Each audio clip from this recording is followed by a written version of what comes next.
We live and work in the upper Midwest, so we're no strangers to severe weather systems such as tornado and other severe storms that may come across from time to time. Part of that process is to make sure that we're aware and monitoring severe weather when it has the potential to impact us. So we have a variety of systems in place to help us be accountable for when watches and warnings are issued. So if a severe weather warning is issued, please stop work immediately and move quickly to your designated severe weather shelter areas. You can go to and see the safety map on Thrivent for the shelter locations and note that each department has an assigned room that they should be going into. We need to make sure that you're in the correct room so that we can get a head count and make sure all of the employees are accounted for. And the emergency response team is going to be directing you at that point on what to do. We'll be sheltering in place, protecting ourselves, and when it's all clear, you'll get the notification that it's okay to go back to work. Fires occur in facilities just like pediatrics home service every day in the United States. That means more than 200 fatalities and over 5,000 injuries are reported due to fires in the US alone every year. What that means is that OSHA has several requirements for us to train you and be aware of our fire emergencies in our facilities and make sure that we have fire exits, that they're not blocked, that we have fire extinguishers and some type of training system to let you know of what you should be doing in the event of a fire.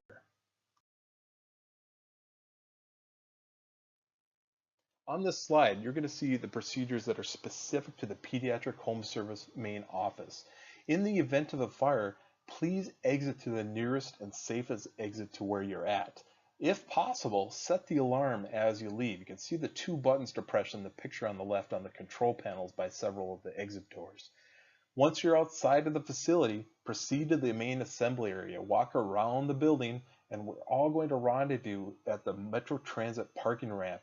Once there, let's organize by department so that we can get a head count and make sure all of our employees are identified and we know where they're at. So when the fire department arrives, we don't have to send them into a burning building looking for people. Let's stay clear of all the fire lanes and not leave until we are directed to.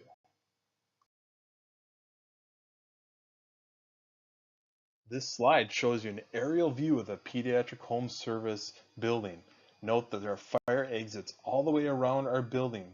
In the event of a fire, exit through the nearest safest door, walk around the building, and we're all going to meet at the front entrance to that Metro Transit parking ramp just across the street.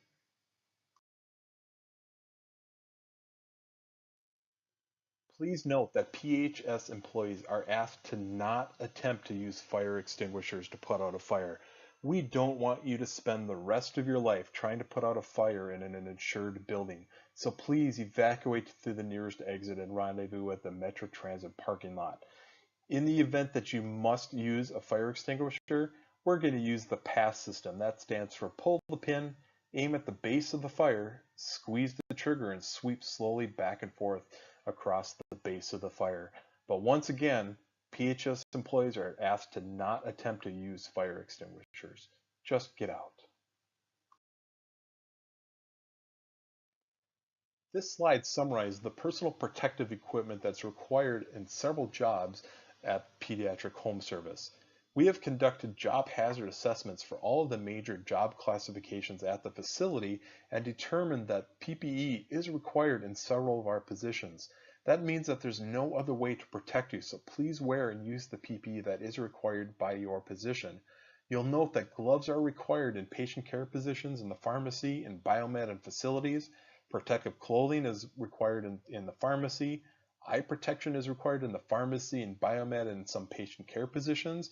And respiratory protection and voluntary use dust masks are available to all employees, while some of the pharmacy employees, that when they're handling hazardous drugs, are required to use N95 dust masks, and those employees must be trained and fit tested annually in addition to this training.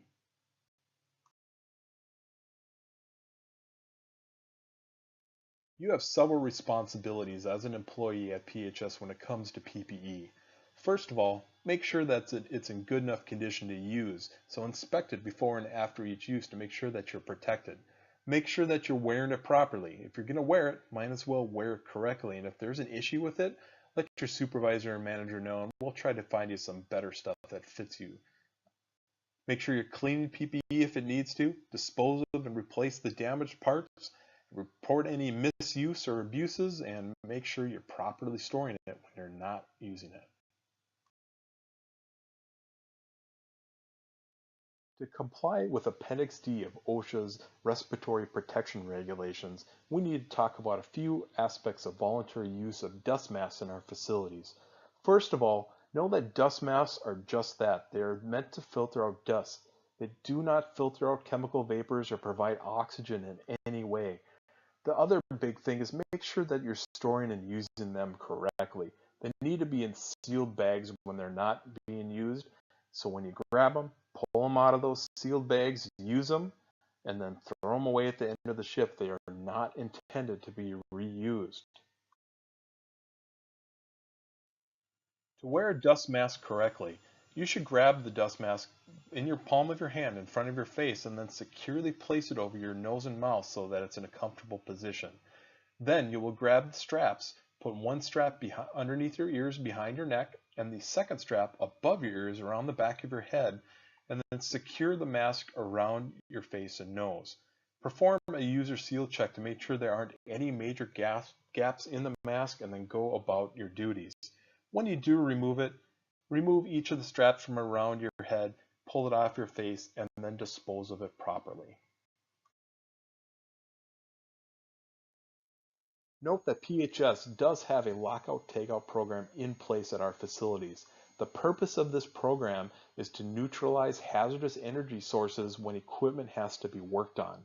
So if you come across a lock and tag on equipment, please do not touch it. It's there to protect people's lives and limbs.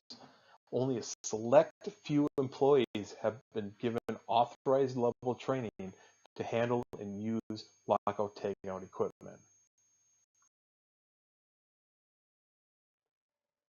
Please use extreme caution if you come across blood, bodily fluids, or other potentially infectious materials at any of our facilities. These bodily fluids have the potential of carrying some very significant viruses in them, such as hepatitis B, hepatitis C, and HIV. We only want trained responders to clean up and respond to these spilled materials in our facilities.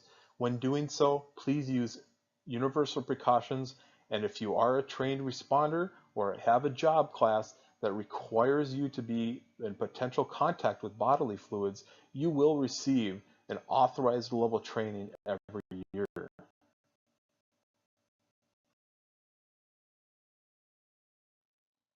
The last section of training today is all about ergonomics and back injury prevention.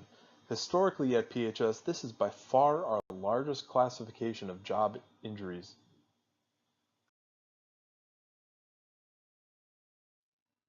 Statistically, over 30% of all workplace injury and illnesses are related to ergonomic conditions. Almost 75% are sprains and strains and tears of ligaments and muscles in your body. And the industries with the highest injury rates are healthcare. That's our industry. We're number one.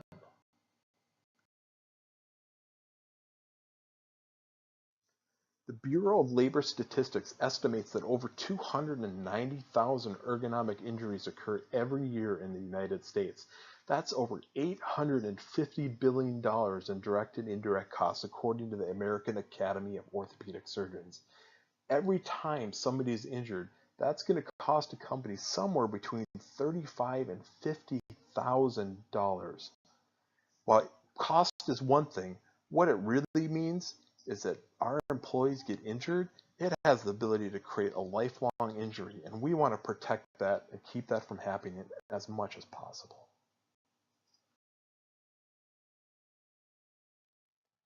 To help protect yourself from obtaining an ergonomic injury, it's important to understand the major ergonomic hazards and risks.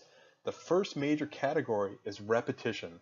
If you're doing anything that's highly repetitive, that is an ergonomic risk hazard.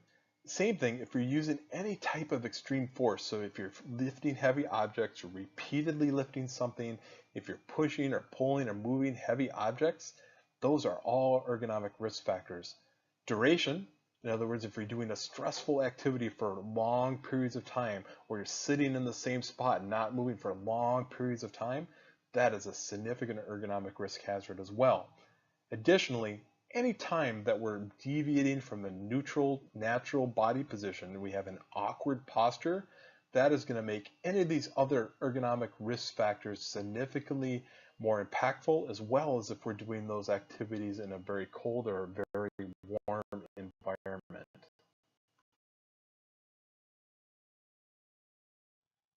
You have several responsibilities as an employee at PHS regarding ergonomics. First of all, stay alert to high-risk activities in your job tasks. Remember those ergonomic risk factors that we just spoke about.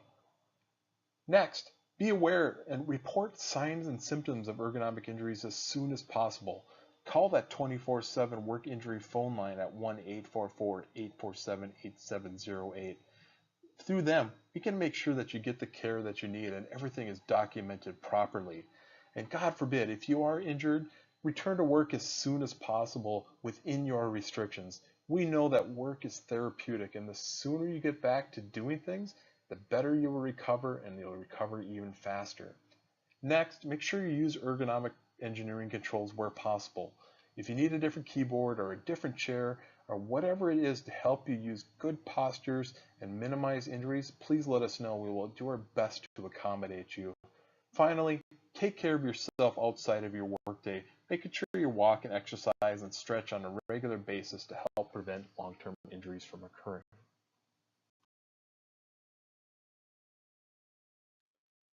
Pay particular attention to this slide if your job requires you to sit at a desk or use a computer for long periods of time.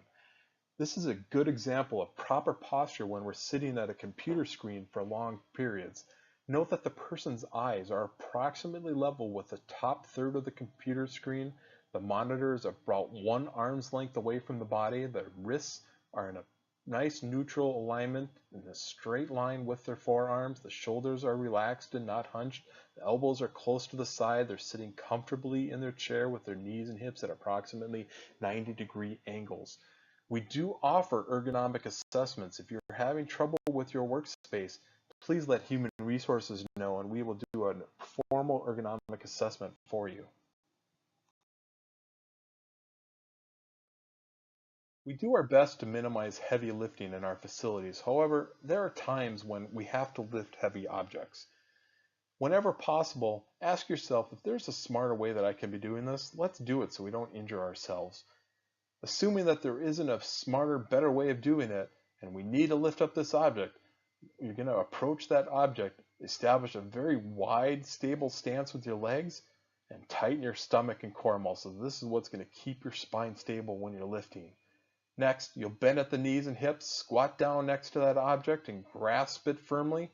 Pull the material as close to your body and core as possible, keeping your back straight, and then rise up using your leg muscles and not your back. We all know that. Lift with your legs, not with your back.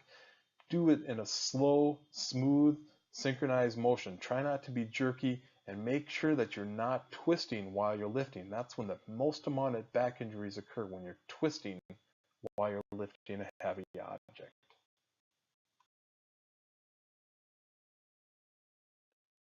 To conclude the ergonomic training, I want to remind you that historically, ergonomics and lower back injuries in particular have been PHS's largest injury category. There are a few top takeaways that you can use on a daily basis to help protect yourself. First of all, consciously tighten your core and lower abdominal muscles around the belt line before you lift anything. This is where all the stability in your spine originates, from those core muscles. Second, keep material as close to your core as possible.